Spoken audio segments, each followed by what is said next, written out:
if you're so hungry, why don't you eat a heaping pile of shit?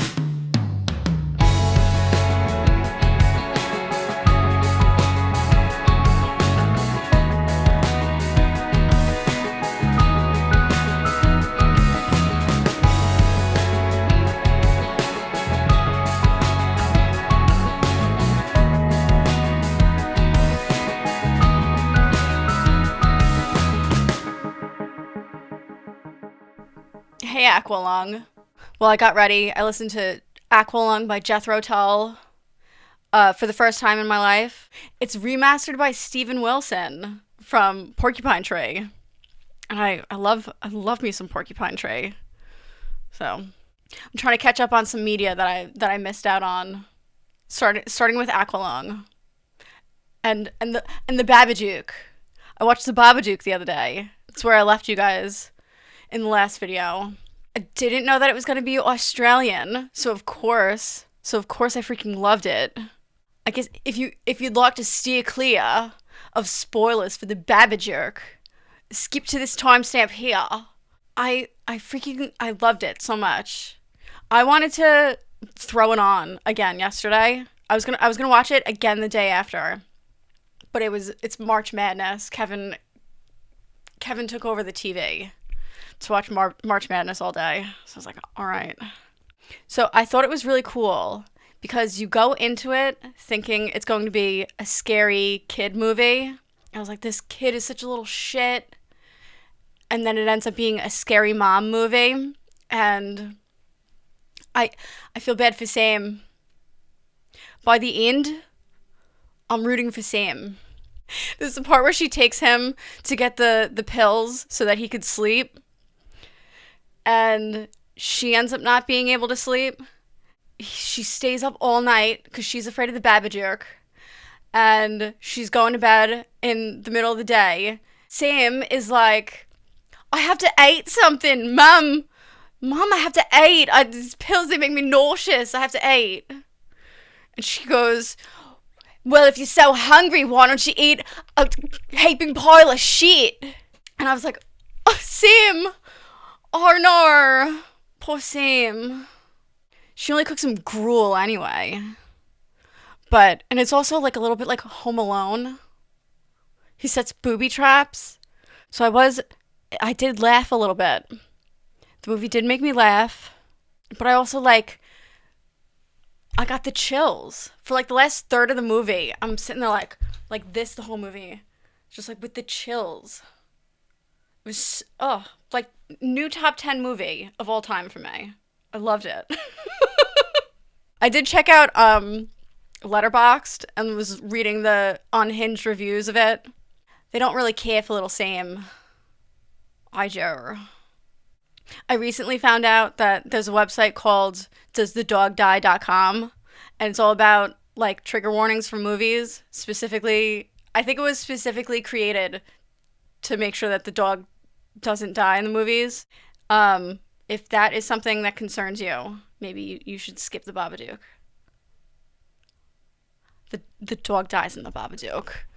On to the next thing. I got from Sense Angel. It's a decant website for perfumes. This is Dior Pure Poison. From the reviews on Fragrantica, they say musky, aldehydic, and the most beautiful white floral of all time. So I wanted to get my first impression on camera. That's really why I'm filming this, so that I can smell this, because I got it in the mail today. I like Sense Angel because I don't like Sense Angel because their things are like so hard to open. Okay. And sometimes okay. But I like Sense Angel because there's no minimum for free shipping. You can order just one and you get free shipping. It's really pretty. It's really pretty. It reminds me of something though. It reminds me of my mum. It kind of reminds me of the Omnia Crystalline. A little bit laundry, Yeah, it's pretty. Do I need a full bottle of it though? I'm glad that I'm not like freaking out over it. Okay. It's good. I'm not I'm not going to spend. I think the cheapest I can get one for is like $70. I'm not doing it. Okay. Last video I talked about an order that I got that was for 6 sets of nails, all line effect ones. So they ordered 3 sets, 2 of each, and they ordered a rhinestone add-on. So here's a conch with the rhinestone tips. They are so pretty. I'm a little bit bored with this order, but they're really pretty. So I got the 2 conches done and 1 seaside. Yeah. So I ordered more polishes because I think people are liking this. I like them because I can do them faster and I can offer them for cheaper because it doesn't take as long as the orb effect that I do. This video is a little bit boring already, I can tell.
All right, dudes of all teen ages.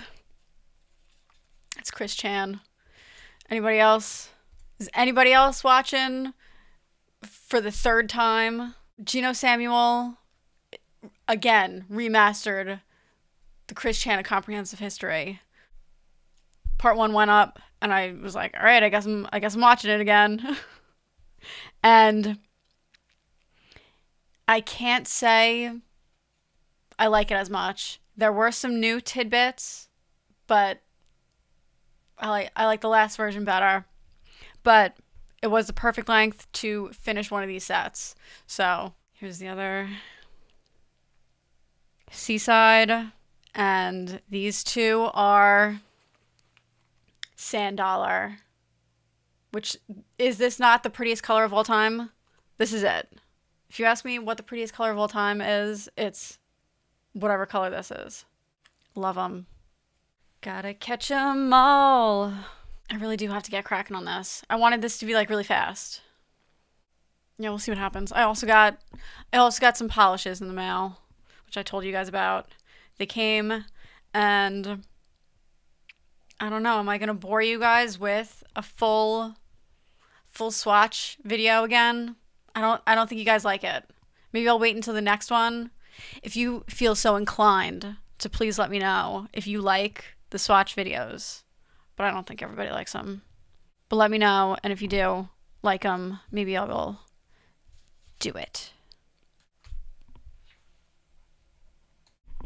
Okay. I have not done more. I'll get to it today. But let me show you the nails that I did earlier. This is Monster Movie. interesting. It's not for me, but it could be for you. This feels like a rerun. Every day is exactly the same. That will be the next. This video I did aqualung. Next video I'm going to do, is that with teeth? I should be a bigger Nine Inch Nails fan, right? My nickname is quite literally Nin. I should be a bigger Nine Inch Nails fan. I didn't give you guys time. I gave you guys time to look into the Babadook at the end of last video. Even Kevin said it. Kevin was like, you should have waited to give your reaction. Wait one more day and give your reaction at the end of the video. And I was like, I know, I probably should have, but the video wasn't that good, and I just wanted to get it out. But then what happened was that I said I was going to watch the Babadook, and then my mom rewatched it. And we were able to talk about it. Do you know what I mean? And it made me feel like an influencer. Even though it was just my mom, it made me feel like an influencer. So,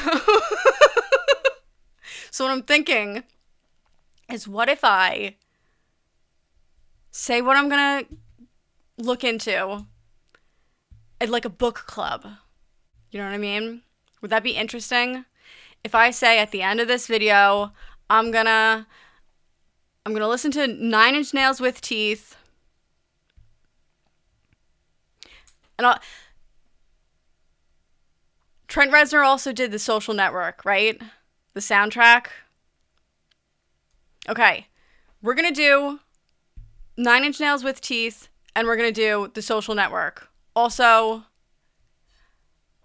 in honor of Justin Timberlake's body cam footage being released, we're going to watch The Social Network, which also, if I know me, that also means that I'm also going to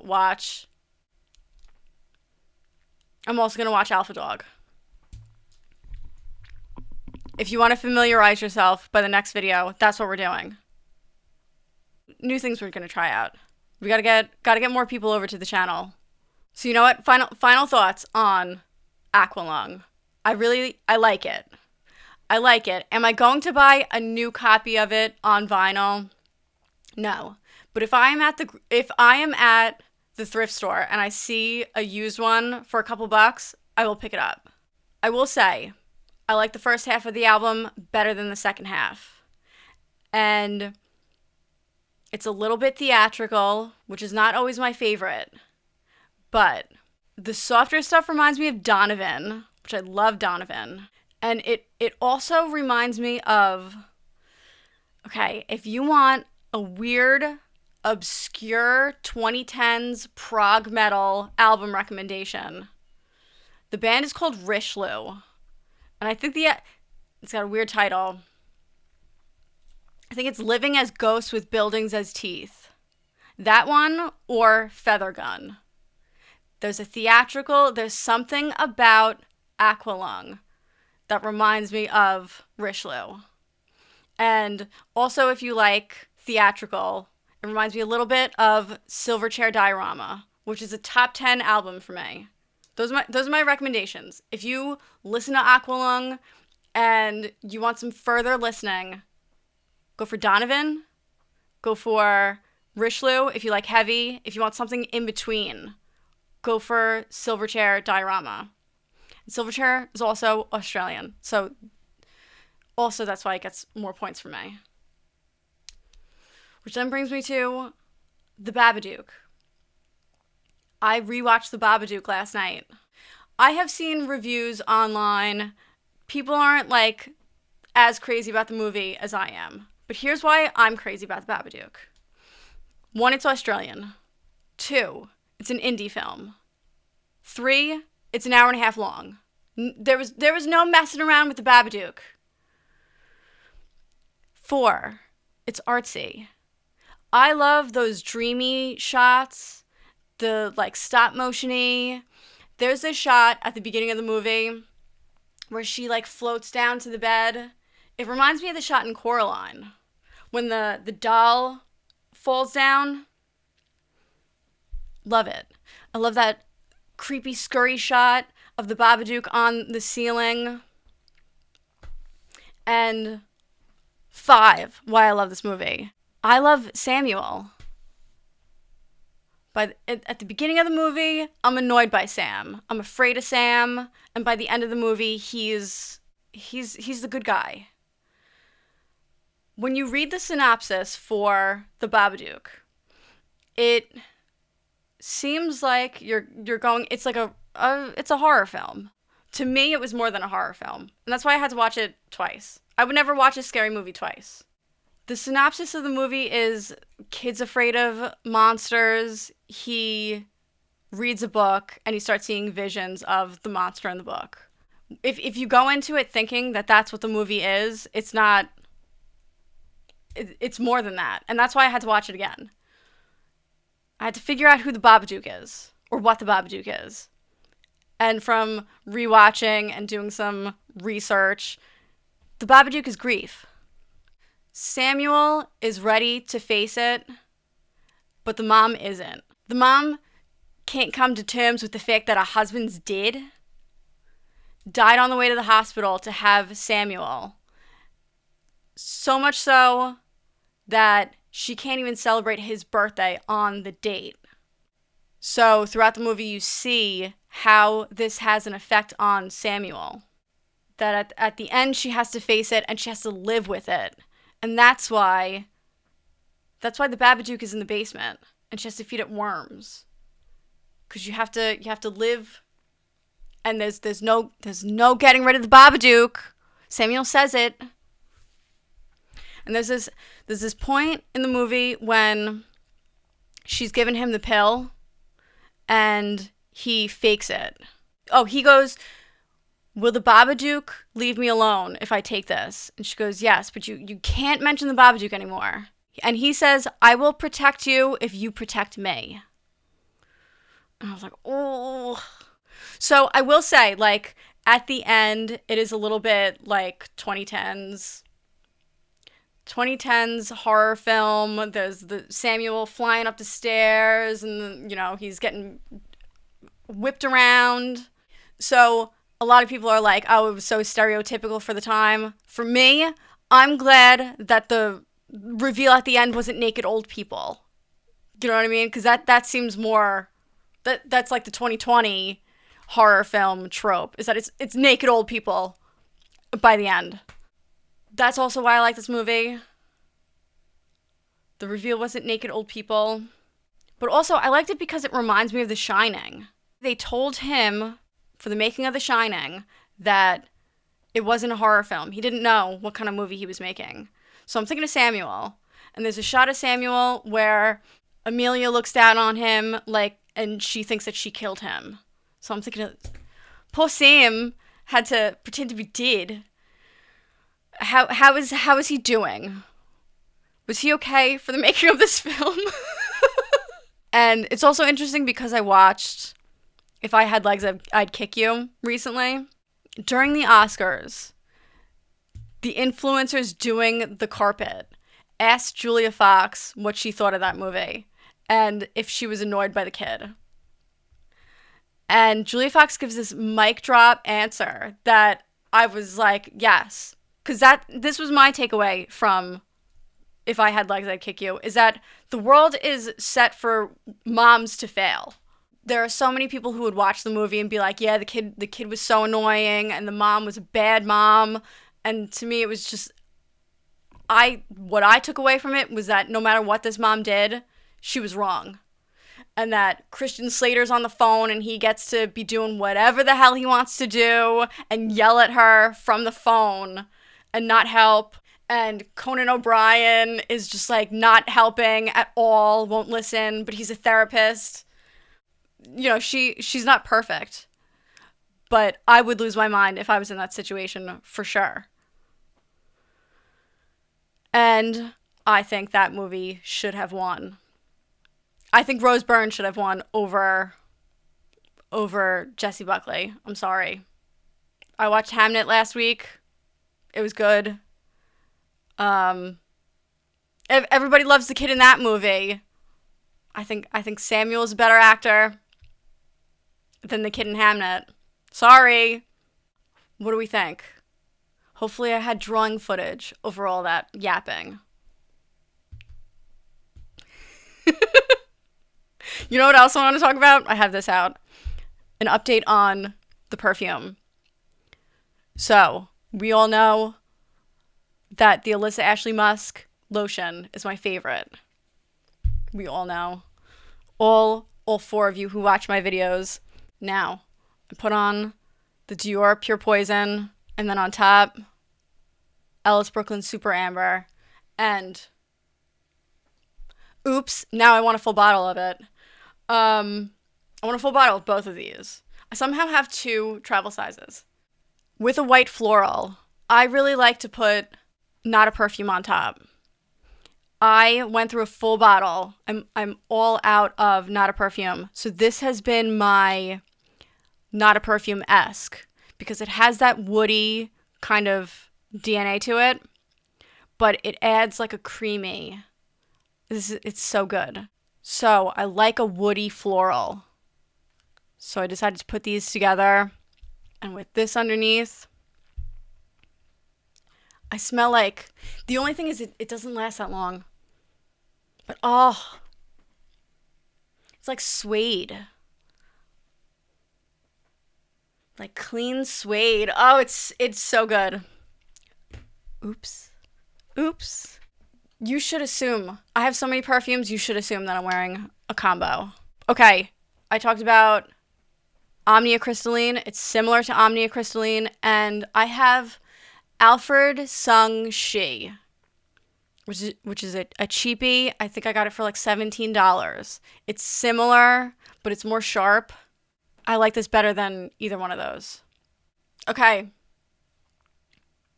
This might be the end of the video. If it is, thank you so much for watching. I hope if you like this idea, let me know, and we'll keep going. If you want to recommend anything, we can do polls eventually. I'm also still going through In Cold Blood. I'm still at the beginning of it. I do stuff all day that hurts my eyes. Sometimes I don't really feel like reading at the end of the day. But I'm slowly going through it. Still love it. If you made it to the end of this video, I would like to thank you so much. It really means a lot to me. Like, comment, subscribe. I'll see you next time. Bye.